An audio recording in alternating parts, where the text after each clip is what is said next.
recording. Hello, everyone, and thank you for coming out for our second week of our Winter 2023 FCI Live. We are excited to have you here today for a GM hiring process panel.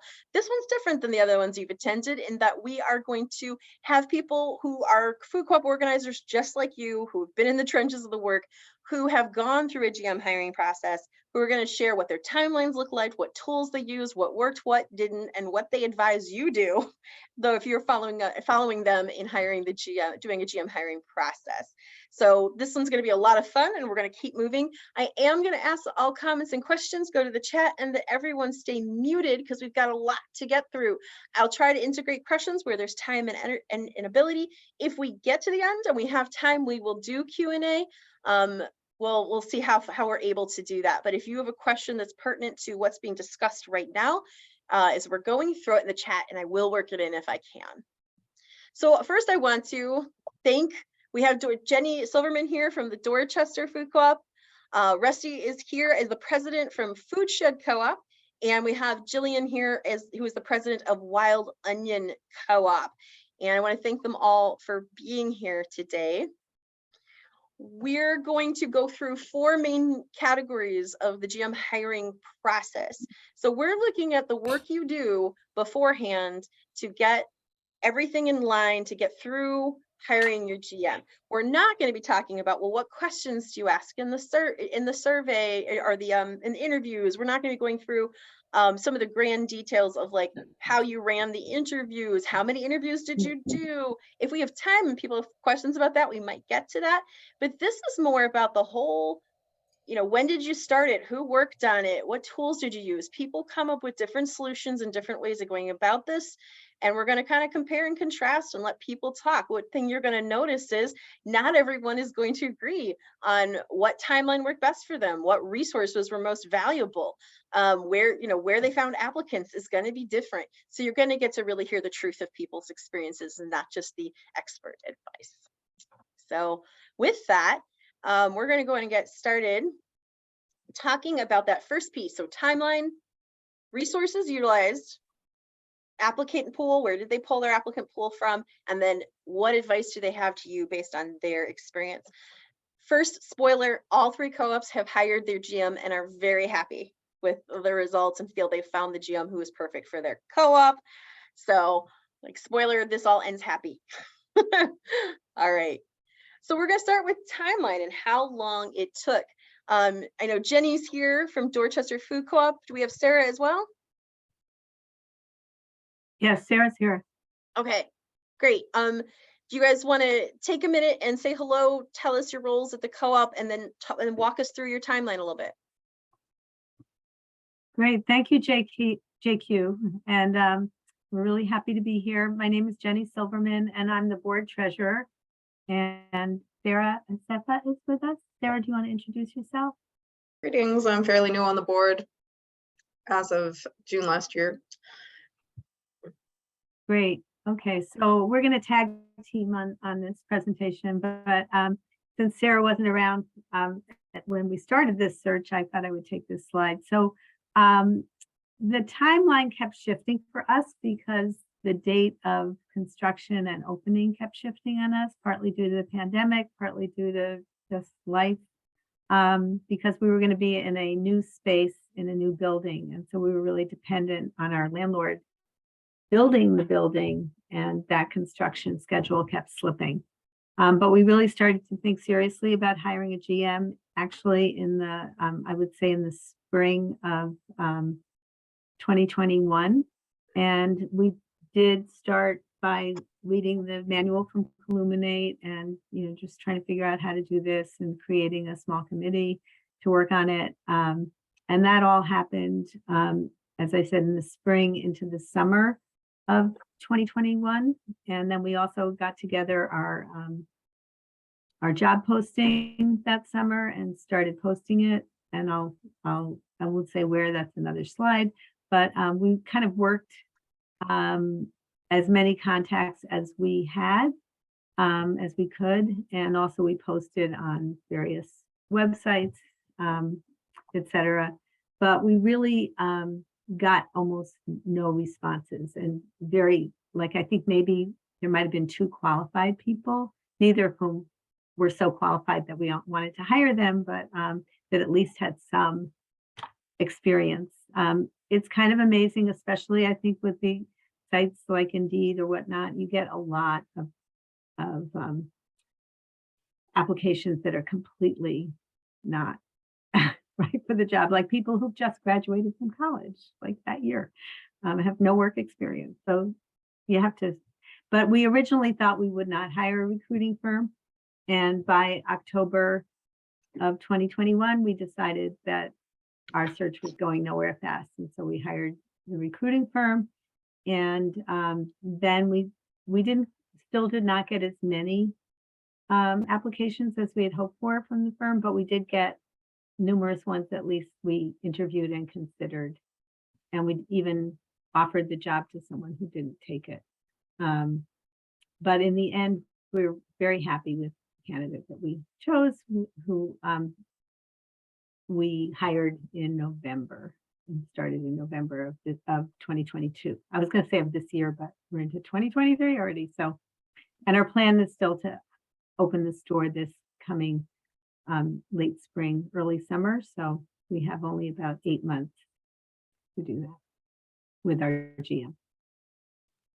So this process actually really started in spring 2021 for you guys. It did.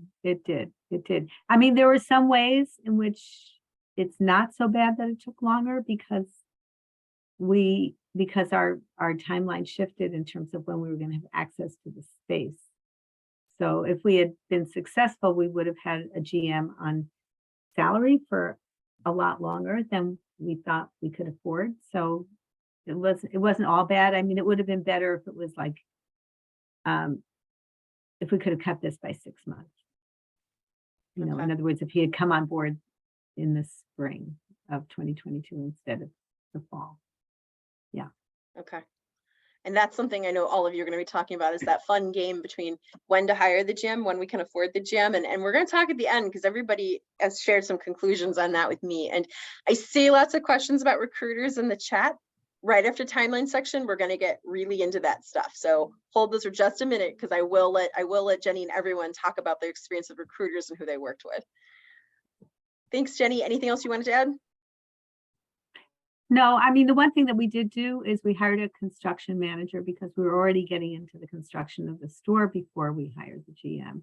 And so I think that took some of the pressure off of us. I mean, it was still scary because we were in construction and we didn't have a GM yet, but I think hiring someone to fulfill that piece of the work was good. Yeah, and that's a unique piece to your guys' project, which I loved you guys mentioning. That, you know, where did that construction manager get hired? What time around? I think a few months.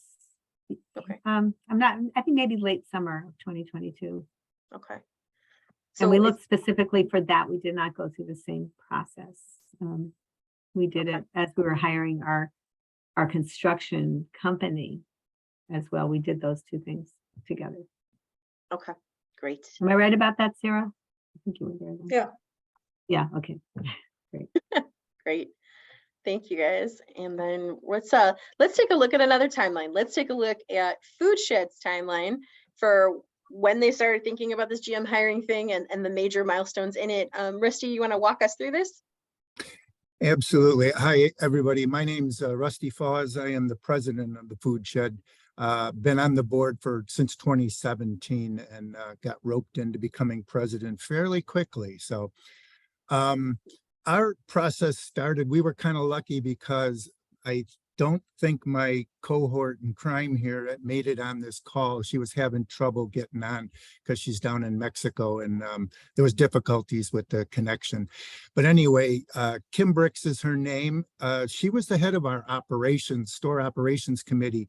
So she was really into this way before the rest of the board was ready for it. So you'll notice on the timeline, she actually started 3 months earlier than we even pulled a committee together. She did some in-depth research on things. Sent some phone calls out to other co-ops trying to see if anybody had called them looking for a job, et cetera. So did a lot of groundwork up front. Then in January of 2021, we put the committee together, and it was mostly board members, although we did have a couple of outside people on that committee too. In April, we finally started advertising and looking for applicants there. We're a little bit different than the rest of the people. We looked at the cost of pulling in a headhunter or a recruiter, and with the 25 to 30% of the first year salary, we decided we were going to try and go a different route.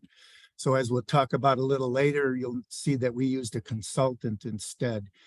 In September, we narrowed this thing down to just the top few candidates. I think we had like 3 or 4 that were viable candidates. As Jenny said, we had everybody from hot dog stand managers to God knows. So you're going to get everybody and their sister applying for it. We finally made our actual offer in November of 2021 and hired that person with the starting date of January 2022. We have he's now been with us for 13 months, a pretty long time, but we were lucky. Jenny talked about a construction manager. We were lucky enough to have a lot of expertise with this particular GM so that he saved us money in design work and project management and everything else. So we're very, very happy with our choice. Great. And Rusty, I forgot to ask and put on here, we're talking about the consultant just a little bit, but when did you bring the consultant onto the team? Was that before the call for applications? Where did that fall? Yep, absolutely. We brought the consultant on right at the time that we created the committee, because Kim had been already placing calls to her and Colluminate to figure out, which avenue we should take in order to get this done. So she was pulled on in January, maybe even a little earlier.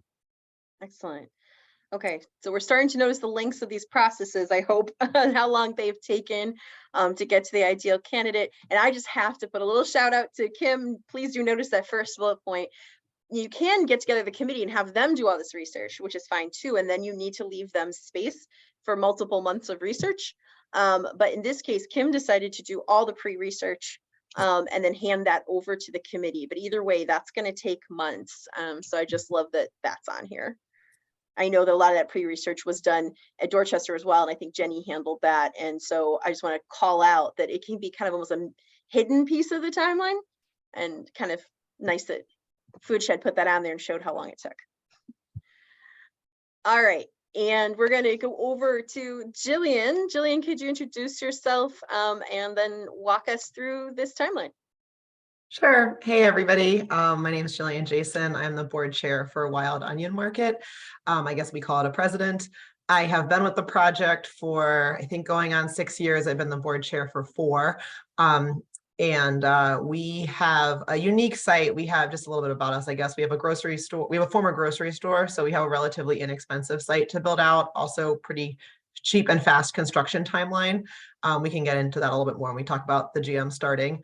But I'll walk through our timeline.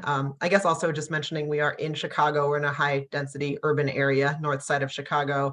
And we currently are closing in on 1,500 members. So in March, April 2022, this past spring, we identified that we needed to hire a GM and create a committee. Our board is really big on delegating power to committees. So we immediately delegated the power to the GM hiring committee, consisting of 3 board members and 2 volunteers. One was a HR professional. She's a professional headhunter and does HR in the Chicagoland area. So a lot of expertise. We started a conversation with the Carlisle group. That's the recruiting firm through Colluminate. This conversation really was sparked from the entirety of the committee being made up of people who work full-time jobs and work on the co-op basically full-time. And we're like, we don't have time, mostly for phone screens, to pick up the phone, call people, get through all the candidates. We barely had time for final interviews. So we hired Carlisle in June. We knew it was going to be expensive and we budgeted for it. So we put together, obviously, a job description, candidate profile, made a call for applicants in July. Interviews were off and rolling by August, September. We had 3 main candidates. We had, Carlisle was going through the process of showing us different candidates. Their process is pretty iterative. So show a candidate, interview, you could be shown another one as you go. We found a really great candidate. We had 2 interviews with that candidate. They came to Chicago to visit our site. We made an offer in October. By November, they had a start date. So the noticeable thing here is that our entire process took 6 months. This was really, really fast compared to the other co-ops. The only way that we pulled this off, frankly, is that our GM hiring committee met every single week for an hour, and we were really, really action-oriented. Deliverables, assigned tasks. If you weren't able to meet your task, you're off. Who's going to do the task? It was pretty cutthroat as far as getting stuff done. That's what I was going to ask you about. This is a really unusual timeline. We usually, every other GM hire process, so we really map it out. We're looking at nothing shorter than 12 months, usually more like 18 months process. So you guys met weekly. Was there any pre-work before that, March, April, or really you guys just hit the ground running in March, April 22? We really hit the ground running. I mean, I would say a huge heavy lift was that that talent on the committee in the form of a volunteer owner who just had tremendous experience. She's a professional executive recruiter and also handles all of the HR for her organization. So there was a depth of knowledge behind that we really could rely on. Also notable, the recruiters do not handle any of the HR piece. So as far as like the research and the planning, we just had somebody that we could kind of plug in as a free consultant on that side. Excellent. Okay.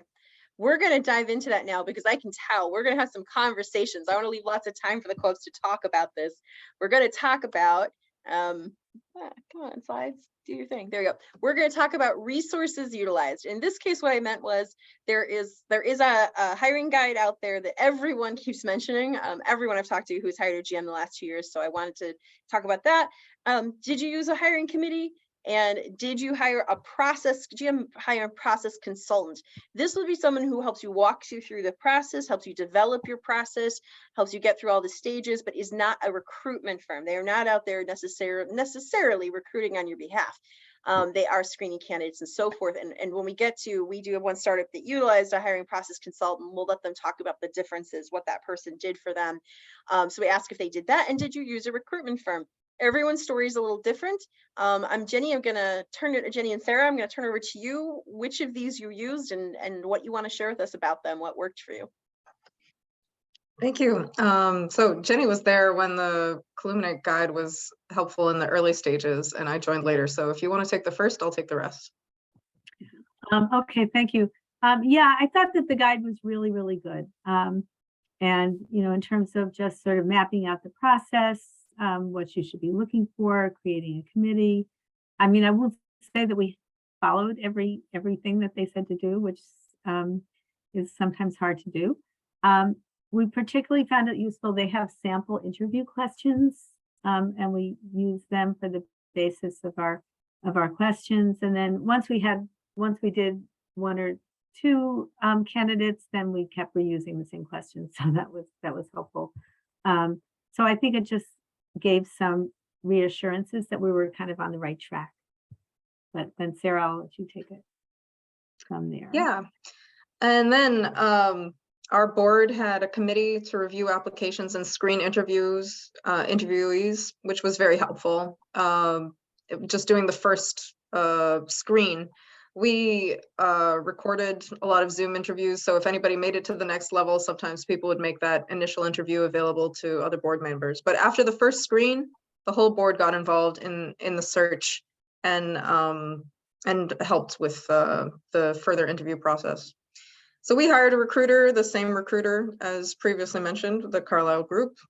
And then there were some other resources that we sometimes used. For one applicant, we spent funds to bring them to our community, to fly them in, and did the whole Meet the Partners tour But for our latest applicant, who we did end up hiring, we did several rounds of conversations, mainly virtual interviews with different focus, starting with the broad skills base that we need, and then moving towards values and expectations and references, and finally agreeing on an offer. And then some in person, inviting that candidate to come drive up and see us, and lunch for the team. That's what I got there. And I was going to point it out here to everyone that you're going to hear as you hear these stories is a little unusual. And everyone has some uniquenesses in their process. Dorchester used their full board for a lot more of the process than I think the other two startups who we're going to talk with. And I was just going to ask you, Sarah, like, was that overall manageable? Was it really hard to get everybody involved in those interviews? Like, how did you guys manage that workload as a full board? It was a lot of work. And like I said, there was first a committee that did, made sure that the outreach happened, was talking with the recruiter, and doing that initial screening, which was a lot of work, but having the full board involved in the later, because we really wanted to get somebody who fit our co-op really well and who was really values aligned. We felt that having everybody really weigh in on this really big important decision would be important. So it was difficult scheduling. Again, having recorded interviews helped some people sort of weigh in, and sort of an extended process as well, I would say. Okay, great. I- And go ahead. Could I add something? Yeah, I wanted to add something to that too. So in our case, we were trying to balance out experience and, the ability just to do the job, along with, as Sarah mentioned, their values. And also, we were, really wanted to hire a person of color, because we really wanted someone who understood and reflected our community. And so I think that was another reason why we wanted everybody on the board. I mean, it's not a huge board. No, it's not millions of people, but to really have people weigh in on this question and think about, how is this GM that we're hiring going to be perceived by the community, and understand what the needs are. And so that was a tough one to, because we had some people who could have done the job, but that we didn't think was aligned with our values. And we passed over a couple of people like that. There's one question in the chat that I'm going to aim to you, Jenny, a little bit. They're like, what's the, and I think they were said the consultants, we'll get to the difference in the consultant recruitment in a second here, but you guys hired a recruiter, which was the Carlisle group. If anyone's asking, everyone on this call who did hire a recruiting firm to use the Carlisle group, they specialize in grocery, especially small grocery. And have for the last 7 years been doing a lot of work in the food co-op movement specifically as well. And they're like, what was the value in doing that over just like posting in a bunch of places? And I think Jenny can speak to, they tried that. So Jenny, can I share just maybe a little more about what, that you guys had already tried a lot of this and why you decided to go with a recruiting firm? Yeah, we weren't having any luck. As I said, I think I looked back at my notes before this call. I think there was one candidate who had the skill set that we needed before the recruiter. And even though we didn't get tons of applicants, I mean, it's a hard market. There aren't tons of people out there, I think, that fit this thing. But at least we had quite a number. I don't remember, Sarah, how many we had, but quite a few people to consider. So quite a few more options once you involve a recruiting firm. Okay. Yeah, I don't think we would have found any of those people on our own, to be honest. Okay. So I think it was worth the money. Originally, when we heard the price, we said, oh no, we're not going to do that. And then it was like, oh yeah, we could do that. It was mentioned, Carlisle group, I think the percentage they charge, I think it's 30% of the first year wages of the GM. Does that sound correct, guys? Well, they charged us 25%. There you go. 20 maybe, yeah. Number. I didn't want to put you on the spot with the number, but it is a percentage of the GM's salary for year one. And another thing to know is that they don't charge you more if it takes longer. So it's really incumbent upon them. You pay an initial fee. I can't remember what it was, and then they're just doing this work, and until they find somebody, they don't get paid. So there is an incentive for them to find somebody. And yeah, so it's good that it doesn't cost you more if it takes longer. No, I think it's a great point, Jenny. Jenny pointed this out, that it's really valuable to know that they're in it as long as it takes until you find a GM that you're satisfied with. And Brandon bonus in the comments, I mean, if you're going to look into recruiters, we're not going to talk about just that today, but if you're going to look into them, this recruiting firm does have a guarantee. If you GM leaves or you ask them to leave within the first year, they will help you find new candidates at no additional cost. So thanks to Dorchester, we're going to talk now a little bit about Food Shed. You guys used the guide, you used a hiring committee, you used a what we call a GM hiring process consultant rather than a recruiter. Talk through any pieces of this that you think are particularly valuable to you about why you made your decisions and how these things were useful. Yeah, I just want to mention that Jenny brought up a good point about using the Colluminate guide, because use it as a template only, because you'll never be able to follow it directly. I don't think we used one question in it directly, but their questions help you think about the right things to ask. And then as you work through it, you come up with a set of questions that make sense for every candidate. So other than that, it's very important opportunity. So make sure you use that if you can.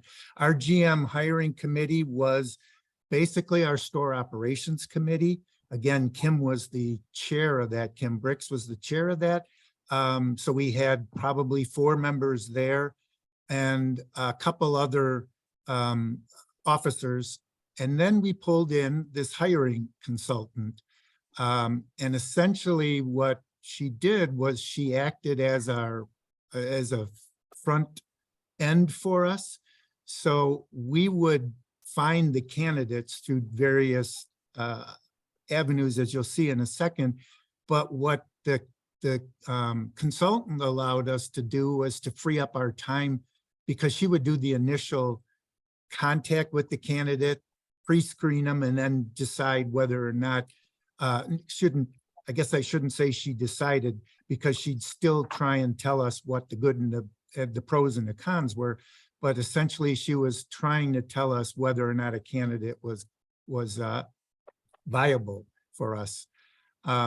So I can't say enough about how much money that saved us and how much time it saved us, because our board did not have the time to screen every single candidate.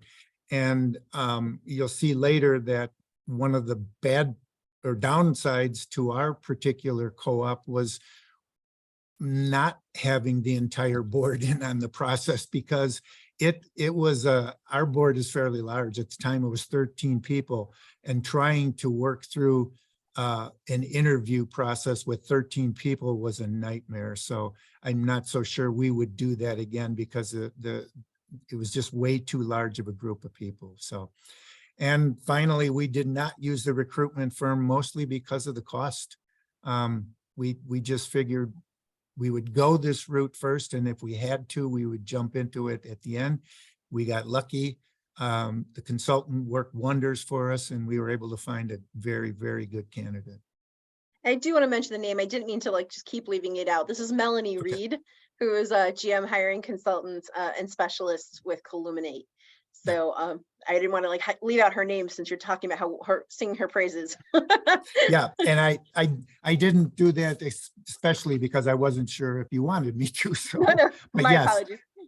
Oh, absolutely. If you get a chance to work with Melanie, she's wonderful. So, yeah, thank you, JQ. If any of you are newer to the process and aren't hiring a GM before this fall or starting a process with this fall, Melanie will be at Up and Coming because it's going to be in her home city. So she said she's definitely going to be there. So if you would want to chat with her and see if she's a fit for you, she'll be there. And I want to point out what Rusty said, that, it's not that they didn't think about recruitment firms. Like most startups, they looked at the number and went, whoa, and said, if we need to, we will do that.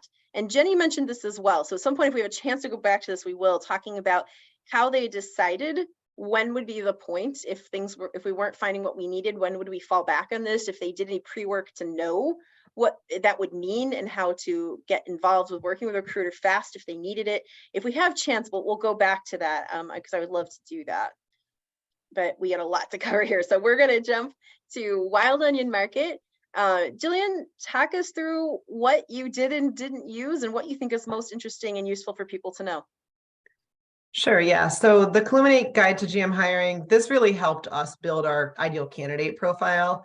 I probably have this in my advice slide, but find people for this committee and this work who are decisive. We had an ideal candidate in mind when we talked through it, we built it. The committee probably spent half of their time throughout the 6 months, leading up to hiring Carlisle, of just like, what are we looking for as far as skills, competencies, values, do we care about if they're from the community or not? What's the ranked order of those things? Like, be really, really clear so that you have a best shot of knowing it when you see it. The Culminate Guide to Hiring was really helpful for that, especially for volunteers who were, on the committee but weren't on the board, or folks that had less grocery experience. We used the GM hiring committee. That was like the pillar of this process. The board was actually, board members who weren't on this committee were wholly uninvolved. The first time they we would update at board meetings as usual, normal committee updates, but they were first aware of the GM when the candidate was brought forth, and we said, here's all the information, vote yes or no, the committee puts this person forth.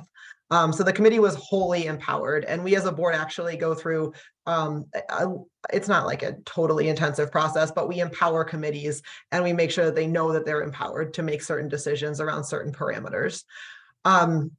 We thought about Melanie. I think our choices were like, should we go with, we knew we had to hire somebody. Should we go with Melanie? Should we go with the Carlisle group? At the end of the day, for us, it was a little nebulous, like what Melanie was offering to us. We didn't want to do phone screens and find people and talk to people ourselves. We didn't have the time during the day to do that. It sounds like Kim might have had more time for that. So we went with a recruitment firm to do like a different slug of work that we could really clearly point to. Hey, this is the work that Carlisle's going to do. This is the work that we're going to do. And I think like some advice here is be really clear about that relationship, because Carlisle will not come in and find your GM and walk you through all the process and make sure everybody's good. They are headhunters who are looking to find you a candidate and plug it into whatever system you have going on. So I can always talk more about that too, but understanding like where their job stops and what you're paying for, I think is really important in this process. No, it's an excellent point. And I want to point out, we have we got more to get through, but notice that we have one board that, the board was much more heavily involved in, I think, multiple rounds. I mean, definitely, once the candidates were through certain levels, but through multiple rounds of interviewing. We have another one who said, the whole board was involved at the end, and that's going to actually be one of my like don't do this things on my last slide. And then we have Wylani who said, yeah, like we literally empowered the committee and the committee just recommended a GM to us. So very different, not one right, wrong, but something to pay attention to, as everybody was happy with their outcomes. We're gonna go to, where did you list it? Where did you look for applicants?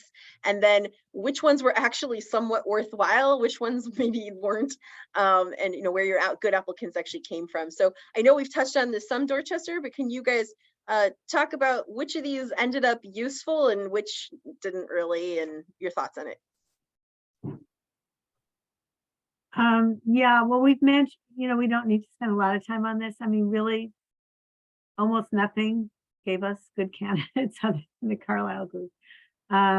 So I want to talk for a second about, we did consider an interim GM, particularly towards the end of our search. We were getting a little nervous about being ready to open the store with no GMs. So we did talk to Culminate about their interim GM program. And that was the one that we considered too expensive, actually. Not to mention the fact that we weren't sure they had any interim GMs ready for us. But we did consider that. And yeah, it's pretty expensive. And none of these other options other than Carlisle Group brought you many decent candidates at all? I would say no. Okay, fair enough. I'm really glad Jenny brought this up. Quick mention, an interim GM is a highly experienced person who has done multiple GM jobs successfully and is hired for a temporary period of time to either come bridge a gap in an established co-op when a GM leaves and they don't have a new one yet, or they need a GM to come in and clean some things up and then before they hire a new GM. And in the case of startup food co-ops, occasionally hired to actually kind of do the GM job for the last portion of your pre-open and to get the store open and situated and then give you more time to look for the perfect applicant. This has been done. Urban Greens startup food co-op opened this way and is still kicking and doing well. There are some cases where it has worked, but they're in high demand and they are not cheap. So we won't spend too much time there, but it's an option that some startups have had to look at for exactly what Jenny pointed out, which is, the problem with the GM hiring process is everyone wants to start it later because they can't afford their GM early. But the reality is more often you can't find someone in time. And so this is an option that some startups are having to look at or have had to look at or even just used. Wasn't pre-planned, like we're just going to open with an interim. It was, this is just going to be the option because now we can't stop the train. So I'm really glad Jenny brought that up. Food Shed, which of these ended up being useful? Which were worth doing even though you didn't get a lot of candidates? Your thoughts? I would say that the most useful opportunity was Indeed for us. Of the three, I know it was mentioned that Melanie, I tried to say that Melanie did a lot of pre-screening for us. The actual hiring committee only had to interview 4 people, I believe. The rest of the candidates were all pre-screened and tossed for us. So it did save us a lot of time. And I think the best candidates that we got, in fact, all of them that we ended up interviewing from the committee came through Indeed. We thought we were being real smart using Facebook targeted ads. We targeted Milwaukee, which has outposts up there with multiple locations. We targeted Madison. So those places we thought, well, if there was somebody in that area that you're already familiar with and working with the co-op, maybe that's an opportunity for us. It did nothing for us. So like I said, we ended up with the most viable candidates through Indeed. I thought it was a really creative idea. It would have been fun if it pans out to target areas that are dense with co-ops or successful co-op and see if, they have some, high level managers that might be interested and find them that way. Right. So really creative idea. Too bad it didn't pan out. Yep. But so you're hearing again, Indeed did not help Dorchester whatsoever. Went great for Food Shed. It's not consistent across all experiences, all regions, and that's important to note. And Wild Onion, your list is short. Walk us through this list. Yeah, right. Put all our faith in Carlisle. Put all our time in Carlisle. I do want to mention one thing that came up as far as like the balancing cost of bringing your GM on. Make sure that your pro forma has the runway that you need as far as GM salary. That's some unsolicited advice outside of this, but folks should, your pro forma is a living document and it's your roadmap. I can't stress that enough. So yeah, but back to where we posted. Since we identified the need and we contracted with Carlisle and we thought we would give them a full shot, I will say here that Carlisle is a headhunter and they're going to just go headhunt for you. And we got a couple of candidates that we felt were a waste of our time to interview, and we let them know how we felt about it. They work for us. We were like, this is absolutely unacceptable. You have to change what you're doing here. And they did, and they found us a great candidate. There was a fair amount of luck involved in this narrow search. Carlisle picked up the phone and made a call to, hope I'm allowed to say this, a co-op that had an existing GM, was looking to move. He was somebody that had started up a co-op before, so he had been on a startup board and he had done 2 financial turnarounds of co-ops.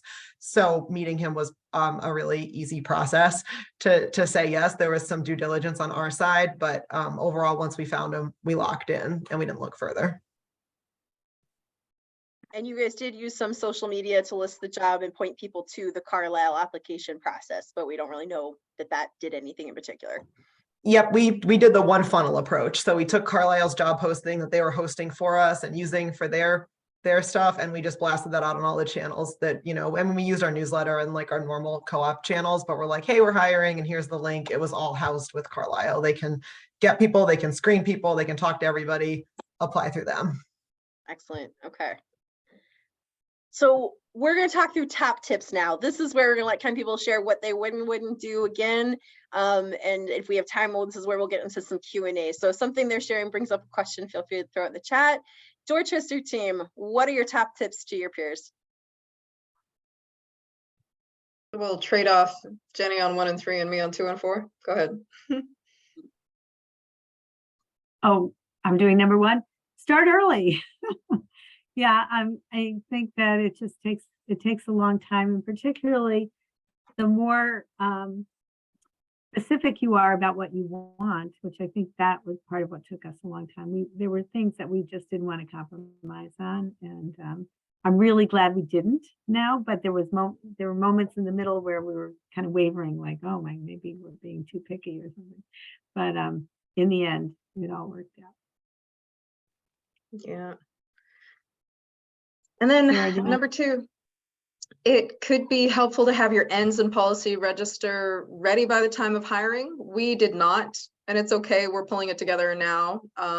But it could be helpful to have that document in place for the applicant to know exactly the expectations in policy clearly. In one search where we weren't quite sure if we were really values aligned, we had a board huddle and said, hey, let's really state clearly in a document our values and priorities so that the person coming in really knows that they have to embody that. And that was sort of a backbone for our ends. So it's really helpful to have that in place for expectation management and communication. We didn't, but it's good to have. Next. Yeah. Well, I think I've already touched on this about being pragmatic about your wish list, try and get clear about what things you can compromise on and what things you can't. Mm-hmm. Yeah. And regarding the recruiter, yeah, I mean, just in retrospect, we actually felt pretty grumpy about having to spend all that money to do all of that. But yeah, actually, the team of us that prepared for this, just looking back, yeah, it was the recruiter who helped us get a lot of the most well-fit candidates. And so, our advice would be, in starting early, talk to a few well-connected folks and maybe set yourself a time limit by which you use these other resources. And then if you don't get your candidates in, hire a recruiter. We recognized on our team, it could have been helpful to have somebody with more grocery management experience on the recruiting team of the board because they're involved in other places. But to help us distinguish between good candidates, that was something we didn't really have as much as we would have liked. But it was helpful for us to have a recruiter. Yeah, in retrospect, now that you're mentioning that the recruiter has to have a 30% cut, and so at the end there was a bit of a haggle about some of the offers that we would make to people, and we would have maybe wanted to make a lower offer. Maybe bear that in mind, that there could be an interest from that side. But I'm speaking out of turn, and we haven't discussed this as a team, but at the end of the day, we're very happy that our recruiter helped us find candidates that were well-fitting. You can add anything else, Jenny, if you like. No, Well, that's great. I'm going to keep us moving because we're a little tight on time, but thank you guys for those. And I loved the impression of the recruiter. It cracks me up because I think every time I hear people's opinion of whether the recruiter was worth it kind of fluctuate through, and it's interesting where you guys landed. Food Shed, what are your top tips to your peers who are working to hire GMs? Ours was saving money for sure. So we chose to work with a consultant, Melanie, instead of trying to go with the recruiter. Use that toolbox. It's a great resource and it's free. I think JQ put in the chat that even if you don't use Columinate, you can download that toolbox. So use it and make sure everybody on your hiring committee reads it. It was mandatory for us. Everybody had to read it and make sure they understood it. We leaned heavily into the strengths of everybody's that was on the committee. One person was particularly good at social media and things like that. So she was able to make sure that our job postings were always on time and up to date, et cetera. And others, wouldn't know how to log into something. So use people as as strong, use their strengths as much as you can. And we would say, don't have the entire board conduct that interview. I know I kind of heard, and I don't know if it was Gillian or Jenny mentioning that you want to try and look for somebody who understands the culture of your particular co-op.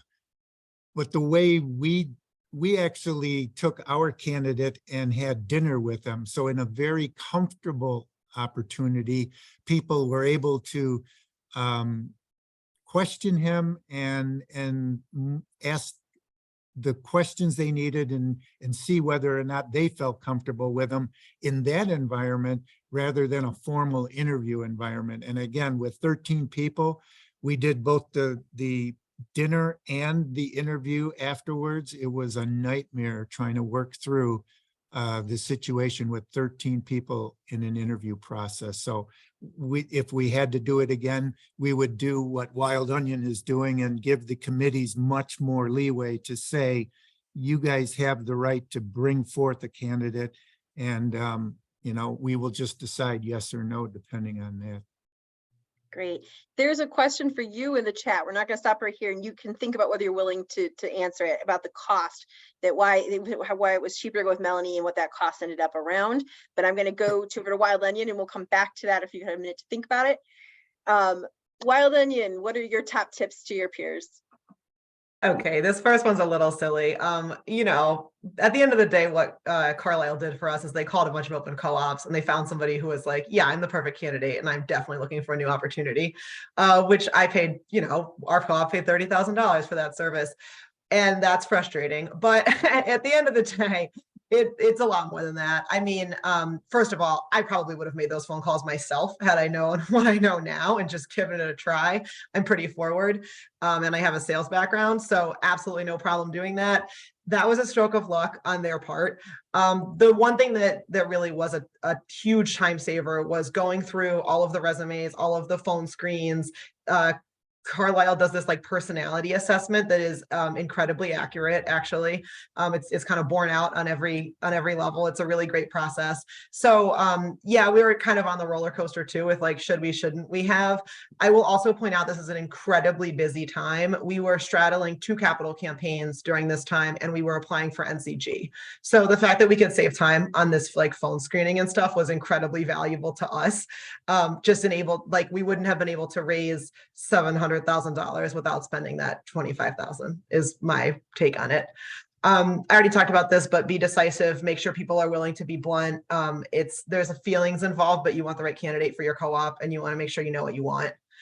This is what I say about my co-op in general, get as ready as you possibly think you can, and you still won't be ready. Just prepare everything you possibly can ahead of time, interview questions, candidate profile, write out your process, make a chart of who's going to talk to who, when, interview schedule, and then just be willing to flex. I mean, stuff happens, but you should have a roadmap and not be trying to build this plane while you're flying it to the extent you can. And then I say, don't settle. Like, the ideal candidate is out there. It's easy for me to say, having kind of locked into a great candidate with our co-op, but had it gone the other way, I think I would have been in the long haul with this committee. We were really committed to working until we found the right one. Excellent. And we have questions in the chat, and we have 7 full minutes to really get into some of these. So I'm going to circle back on some of these. So Jillian, you're coming next. I'm going to Rusty. There was questions about what's this personality assessment thing? Wait, what's that? And how useful was it? But I'm going to go to Rusty and say, are you willing to share a little bit about the cost benefit of working, how much you might have paid working with the consultants, at least range compared to what you would have if you were at Carlisle? Absolutely. Yeah, I don't want to give an exact amount that we paid Melanie, only because I certainly would never want to undercut her in case she's raising costs or whatever. But let's just say that with the headhunter fee being 25 or 30% of the salary, we paid probably about a third of that for her services. So I noticed somebody else put in there, what does a GM make? Well, that's definitely going to be depending on where you're at. If we are very, very close to Chicago, but we're certainly not paying Chicago prices out here or salaries because of the area we're in. So I guess that's as close as I can get to what it cost us. And, you know, the good thing about it is that using her, we stayed under budget and we're able to use some of that extra money that we had budgeted for hiring it towards the salary that we paid the person. So we were able to offer a little higher salary because we saved money on the process itself. That's a very good point. You know, you found an ideal candidate who had experience that warranted more, and you were able to make the offer. Yep. So yeah, and I want to be clear too, Melanie's rates will vary depending on what you want her to do. It's not just like you hire her and she does this. She will talk through what level of involvement you want from her. So that can be a little a la carte. Jillian, we're going to go back to that. What is this personality analysis through Carlisle you're talking about? Why was it useful?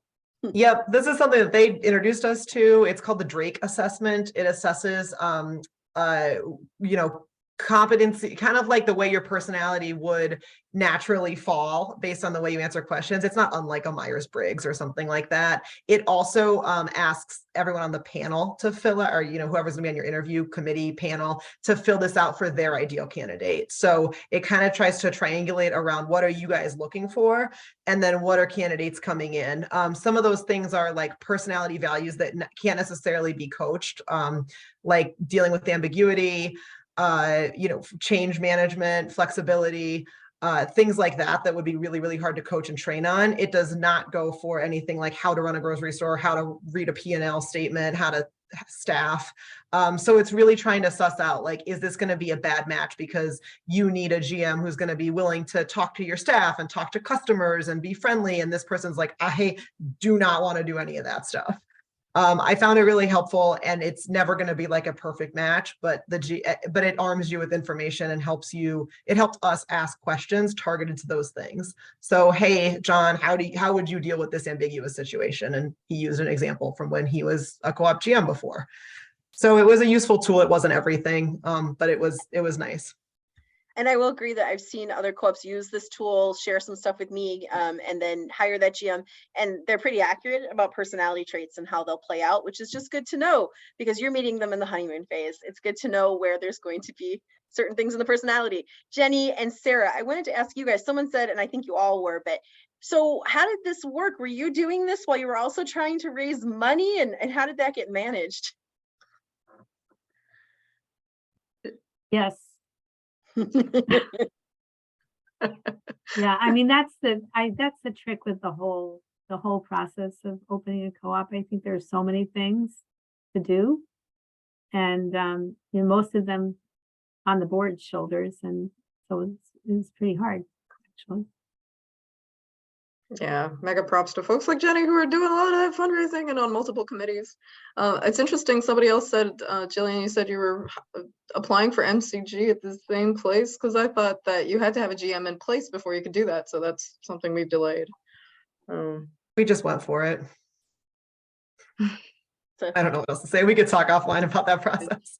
Yeah, just one thing maybe to add that a team member thought we might share. We might have lost a candidate because our team was a bit slow on, you know, we thought somebody was good and then we didn't quite know how to do the next bit, which was make a good offer. And that's partly because we're multitasking a million things probably. But, you know, maybe think of that ahead, you know, if, you know, that's just one more thing you got to do. Now you find the person, like you got to give them a good offer that's like, you know, maybe a legal person has given you advice on. And so, you know, there. No, good and fair points. And going back to everyone's point about being as prepared as humanly possible, and then you're still not prepared enough, no matter what you do. I think that, so there's one other question people vote. I mean, I do want to point out that when it came to putting together the GM compensation package, I'm assuming Rusty, you had the access through Melanie's database to a lot of information, and she helped you guys with that. Would that be correct? That would be Okay. true. Yeah.